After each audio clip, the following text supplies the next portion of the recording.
there's a huge industry for goat milk. And I don't know, some of you never grew up country. I grew up in country. And my grandfather believed in goat milk.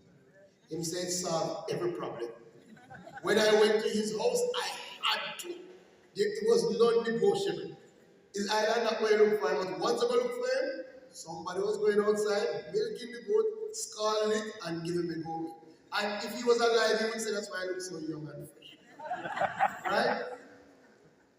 You pay about $400, almost $500 for, let us say, 500 milliliters or liters of cow's milk. Same size, $1,200 for goat milk. Tremendous potential. And I haven't spoken about goat cheese. And you should look at the outline and heard the story of what they've been able to do with goat cheese. So there's a lot of areas for expansion that could segue into dairy and the fact that we used to consume about